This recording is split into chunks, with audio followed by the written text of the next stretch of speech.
Welcome. আমরা human female reproductive system পড়ছিলাম। সেখানে এর আগে আমরা হিউম্যান ফিমেল রিপ্রোডাক্টিভ সিস্টেম একটা ওভারঅল আইডিয়া নিয়েছিলাম, তারপরে ওভারি করেছি। আজকে আমরা ইউজেনেসিস পড়ব। তো ওই ইউজেনেসিস পদ্ধতি কি? ফিমেলে গ্যামেট তৈরি হওয়ার প্রসেসটাকে আমরা ইউজেনেসিস বলি। ইউজেনেসিসের সঙ্গে স্পার্মাটোজেনেসিসের বেশ কিছু মিল এবং বেশ কিছু পার্থক্য বা অমিল আছে। সেই মিল এবং অমিলগুলোকে যদি আমরা খুঁজে নিয়ে পড়ি বা বোঝার চেষ্টা করি, তাহলে আমাদের পক্ষে এটা বোঝা একটু সোজা হবে। না হলে একটু জটিল পদ্ধতি মনে হতে পারে। আর আমরা যে আগে ওভারি ভিডিও করেছি, সেই ভিডিওটার সঙ্গে কিন্তু এটাকে আমাকে মেলাতে হবে, তাহলে বিষয়টা আরও ইজি হবে আমাদের কাছে। প্রথমেই আসি, ইউজেনেসিস পদ্ধতিটাকে আমরা যখন পড়ব, আমরা দেখতে পাবো বিভিন্ন জায়গায় এটা অ্যাডজাস্ট হয়ে যাচ্ছে বা আটকে যাচ্ছে। তাই জন্য ইউজেনেসিসটাকে আমরা একটা ডিসকন্টিনিউয়াস প্রসেস বলি।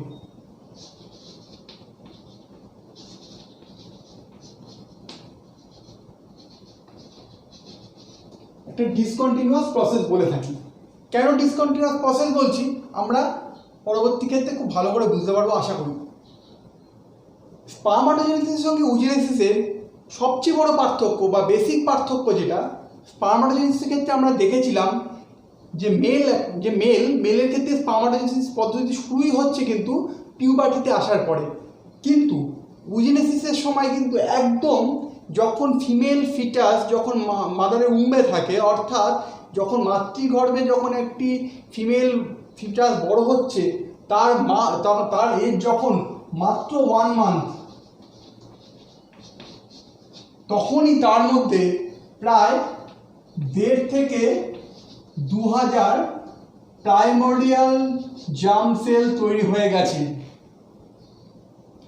এই প্রাইমোর্ডিয়াল জার্ম সেল যেটা প্রায় 1 মাসের মধ্যেই তৈরি হয়ে যাচ্ছে, প্রায় 1.5 থেকে 2000, সেটা মাল্টিপ্লিকেশন করবে মাইটোসিসের মাধ্যমে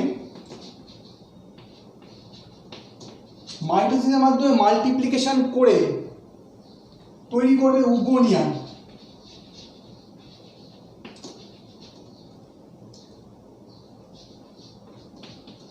4 থেকে 5 মাস যখন বয়স ফিমেল ফিটাসের, তখনই তার মধ্যে প্রায় 7 থেকে 8 মিলিয়ন উগোনিয়া তৈরি হয়ে যাবে। স্পার্মাটোজেনেসিসের ক্ষেত্রে যদি আমরা মনে করি, স্পার্মাটোজেনেসিসেও কিন্তু যে জার্ম সেল ছিল, সেখানেও মাইটোসিস কোষ বিভাজন হয়ে মাল্টিপ্লিকেশন ফেজের মাধ্যমে স্পার্মাটোগোনিয়া তৈরি করেছিল, এখানে উগোনিয়া তৈরি করলো। এখানটা বেশ মিল আছে।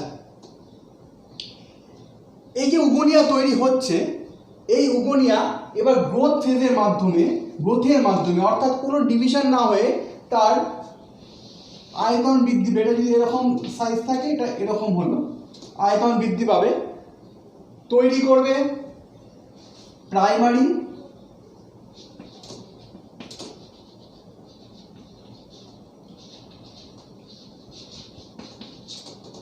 ওসাইট। স্পার্মাটোজেনেসিসের ক্ষেত্রেও কিন্তু একইভাবে প্রাইমারি স্পার্মাটোসাইট তৈরি করেছিল। এখানে যেটা হয়, কিছু ইয়ক অ্যাকুমুলেশন হয়, যেটা নিউট্রিটিভ পারপাস সার্ভ করে। ইয়ক মানুষের ক্ষেত্রে যেহেতু প্লাসেন্টার মাধ্যমেই প্রধান পুষ্টিটা হয়, অর্থাৎ এটা এখান থেকে যখন ওভাম তৈরি হবে, সেই ওভামের মধ্যে ইয়ক থাকবে। সেই ওভামটা যখন ফার্টিলাইজ করবে, তখন সেই যে জাইগোটটা তৈরি হবে, সেই জাইগোটের কিছু নিউট্রিশন ইয়কের থেকে নেওয়া হয়। কিন্তু হিউম্যানের ক্ষেত্রে যেহেতু প্লাসেন্টার মাধ্যমে নিউট্রিশন নেওয়ার উপায় আছে, সেক্ষেত্রে ইয়ক অ্যাকুমুলেশন এখানে অন্যান্য যাদের মানে খুবই সামান্য হয়। ড্রসোফিলা এর থেকে কয়েক হাজার গুণ বেশি হয়। তো যাই হোক, গ্রোথ হবে, এখানে তৈরি করবে প্রাইমারি উসাইট। এই প্রাইমারি উসাইট যখন এই অবস্থায়, প্রাইমারি উসাইটের চারপাশে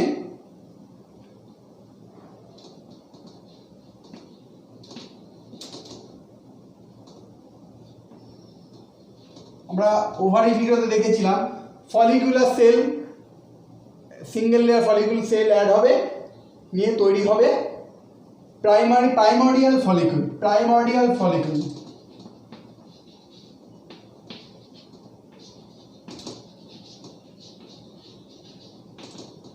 প্রাইমোর্ডিয়াল ফলিকুল তৈরি হয়ে গেল।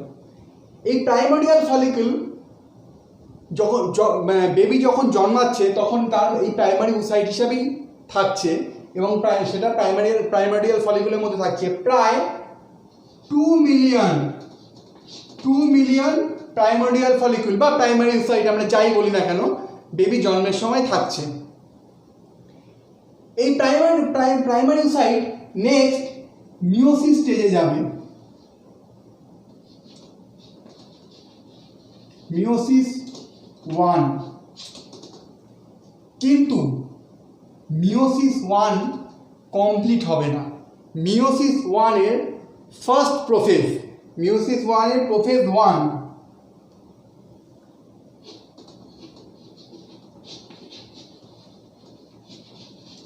প্রোফেজ 1 এ গিয়ে ডিভিশনটাই আটকে যাবে, লেপ্টোটিনে গিয়ে আটকে যায়। আমরা প্রোফেজ 1ই বলছি, প্রোফেজ 1 এ গিয়ে ডিভিশনটা আটকে যাচ্ছে। আমরা বলেছিলাম ডিসকন্টিনিউয়াস তার একখানা উদাহরণ বা তার এইখানে একবার সেই ডিসকন্টিনিউটির উদাহরণ আমরা পাচ্ছি। এই যে আটকে গেল, পিউবার্টি আসার পরে যখন আমরা ফিটাস থেকে বা ফিমেল বেবিটা জন্ম হয়ে গেছে, এইবার যে পিউবার্টিতে যখন যাবে তখন পিউবার্টিতে পৌঁছানোর পরে একটা করে প্রাইমারি ওসাইট, এই ওভারি থেকে একটা প্রাইমারি ওসাইট নেক্সট মান্থের ওই ওভারি, অর্থাৎ মেনস্ট্রুয়াল সাইকেলের প্রতিটা মাসে অল্টারনেটিভ ওভারি থেকে একটা করে প্রাইমারি ওসাইট সে সুযোগ পাবে পরিণতির দিকে যাওয়া, অর্থাৎ তার সেই অ্যারেস্টটা সরে যাবে একটা করে অল্টারনেটিভলি এই ওভারি থেকে ওভারিতে। দেখা গেছে জন্মের সময় মোটামুটি 2 মিলিয়ন যে প্রাইমারি ওসাইট থাকছে ডিউরিং পিউবার্টি যখন এলো, পিউবার্টিতে গিয়ে দেখা যাচ্ছে সেখানে 60 থেকে 80 হাজার প্রাইমারি ওসাইট থাকছে, অর্থাৎ 2 মিলিয়ন থেকে 60 to 80,000-এ কমে আসছে, নষ্ট হয়ে যাচ্ছে। আমরা একবার বলি এখানে 1.5 থেকে 2,000 প্রাইমোর্ডিয়াল জার্ম সেল ছিল, সেখান থেকে মাইটোসিস হয়ে প্রায় 7 থেকে 7 to 8 মিলিয়ন উগোনিয়া তৈরি হয়েছিল। 7 to 8 মিলিয়ন উগোনিয়া থেকে 2 মিলিয়ন প্রাইমারি ওসাইট জন্মের সময় ছিল, মানে এখানে কিন্তু অনেকগুলো ডিজেনারেট করে গেছে, সংখ্যা কমে গেছে। সংখ্যা আরও কমে গেল পিউবার্টিতে এসে পৌঁছে, যখন মেনস্ট্রুয়াল সাইকেল শুরু হচ্ছে সেখানে মাত্র 60 থেকে 80 হাজার প্রাইমারি ওসাইট পাওয়া যাচ্ছে এবং প্রাইমারি ওসাইটের মিওসিস 1-এ প্রবেশ করছে, কিন্তু মিওসিস 1 ডিভিশন অ্যারেস্ট হয়ে যাচ্ছে ফার্স্ট প্রোফেজে গিয়ে। যখন সে পিউবার্টিতে আসছে তখন সে জন্মের পর থেকে পিউবার্টি পর্যন্ত এই যে দীর্ঘ সময় সেই অ্যারেস্ট কন্ডিশনটা থাকছে এবং যখন পিউবার্টিতে এসে পৌঁছাচ্ছে কোনো একটা ওভারি মাত্র একটা প্রাইমারি ওসাইট সে ম্যাচিওর করার সুযোগ পাচ্ছে, বাকিগুলো কিন্তু এই অ্যারেস্টেড কন্ডিশনেই থেকে যাচ্ছে। এই 60 থেকে 80 হাজার যে প্রাইমারি ওসাইট আছে হিসাব করলে টোটাল যে মেনস্ট্রুয়াল লাইফ, মানে একটা ফিমেলের ক্ষেত্রে আমরা যদি ধরি 10 বছরে ফার্স্ট মেনস্ট্রুয়াল সাইকেল শুরু হয়েছিল এবং মেনোপজ হলো গিয়ে 45 বছর বা 48 বছর, মোটা সেই রকম একটা গড় হিসাব করে দেখা গেছে 40 বছরে যদি একটা লাইফ ধরি, মানে মেনস্ট্রুয়াল লাইফ, সেখানে গিয়ে মাত্র আমরা আগের ভিডিওতে উল্লেখ করেছিলাম মাত্র 450 কম বেশি প্লাস মাইনাস কিছু আছে, 450টা প্রাইমারি ওসাইট কিন্তু আলটিমেটলি ম্যাচিওর করার সুযোগ পাচ্ছে, বাকিগুলো কিন্তু সেই সুযোগ পাচ্ছে না, অ্যাট্রেসিয়া হয়ে যাচ্ছে। তো যাই হোক, এই একটা প্রাইমারি ওসাইট মিওসিস অ্যারেস্ট থেকে যখন সে অ্যারেস্টটা সরে গেল তখন সে মিওসিস 1-এ কমপ্লিট করে তৈরি করবে, এখানে 2n ছিল, এখানে n সেকেন্ডারি ওসাইট, আমি সংক্ষেপে লিখছি সেকেন্ডারি ওসাইট, কিন্তু না, অর্থাৎ দুটো সম আকৃতির সম আয়তনের সেল তৈরি হবে না। সাইটোপ্লাজমটা ইকুয়াল ডিভিশন হলেই তাদের আয়তন সমান হবে, কিন্তু সাইটোপ্লাজমে আনইকুয়াল ডিভিশন হবে। কেন হবে আমাদেরকে একটু বুঝতে হবে, কারণ আলটিমেটলি একটা এগই কিন্তু ফার্টিলাইজেশন হবে, সেক্ষেত্রে এগের পরিমাণ না বাড়িয়ে এগের যদি আমি কোয়ালিটি অর্থাৎ কোয়ান্টিটি না দিকে তাকিয়ে আমি যদি কোয়ালিটির দিকে চিন্তা করি, সেক্ষেত্রে যদি একটা মাত্র এগকে যদি আমি বেশি একটা মাত্র সেলকে যদি আমি বেশি পরিমাণ সাইটোপ্লাজম দিই, সেক্ষেত্রে সে বেশি ফাংশনাল থাকবে। এবং আরেকটার মধ্যে সামান্য সাইটোপ্লাজম বা না মানে সামান্য পরিমাণ সাইটোপ্লাজম এলো, যার মধ্যে বেশি পরিমাণ সাইটোপ্লাজম এসে বড় সেলটা, তাকে আমরা সেকেন্ডারি উসাইট বলছি। আর একে আমরা বলছি ফার্স্ট পোলার বডি।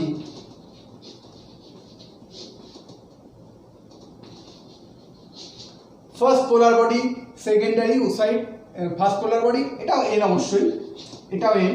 ফার্স্ট পোলার বডি এবং সেকেন্ডারি উসাইট তৈরি হলো। ফার্স্ট পোলার বডি কোনো ফাংশন থাকছে না, এই আস্তে আস্তে ডিজেনারেট করে যাবে।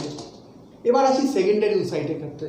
আমরা একটু চিন্তা যদি করি, ওভারিতে আমরা যা পড়েছিলাম, মোটামুটি টার্সিয়ারি ফলিকুলে গিয়ে কিন্তু এই মিউসিস ওয়ানটা কমপ্লিট হয়ে সেকেন্ডারি উসাইট তৈরি হয়ে গেছে।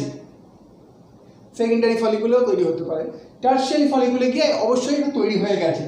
এই সেকেন্ডারি উসাইট কিন্তু গ্রাফিয়ান ফলিকুলে এসে থাকবে এবং ওভিউলেশনটা কিন্তু এই সেকেন্ডারি উসাইট হিসাবেই হবে।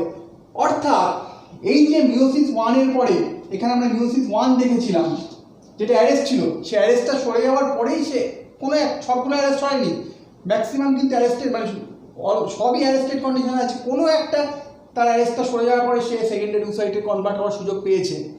সেকেন্ডারি উসাইটে কনভার্ট হওয়ার পরেও আমি নেক্সট এখানে আসছি, নিচে আর লিখছি না।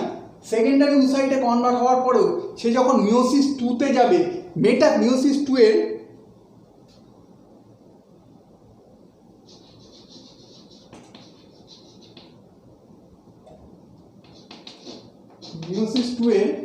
মেটাফেজ,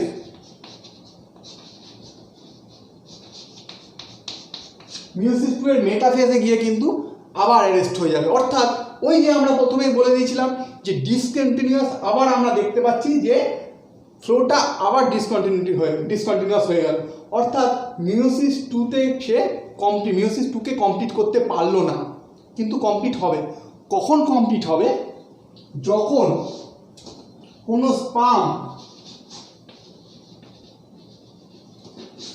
এসে ফার্টিলাইজেশন হবে। স্পামের যে সেন্ট্রিওলটা থাকে, সেই সেন্ট্রিওলের মাধ্যমে মিওসিস টু এ কমপ্লিট হয়ে আবার তৈরি করবে আনইকুয়াল সেল, ছোট্ট করে সেকেন্ড পোলার বডি এবং বড় করে ম্যাচিওর বা ফাংশনাল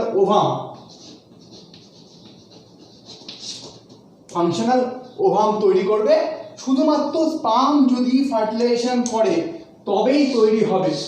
এবার আমরা যদি একটু বেশি করে ভাবি, তাহলে দেখব যে ফিমেলের ক্ষেত্রে ফার্টিলাইজেশন হয়নি, মেনস্ট্রুয়াল সাইকেল প্রতি মাসেই হচ্ছে, 28 দিনে মেনস্ট্রুয়াল সাইকেলের ভিডিও আমরা পরে করব, তার ক্ষেত্রে কিন্তু ম্যাচিওর ওভাম বা ফাংশনাল ওভাম কখনোই তৈরি হয়নি।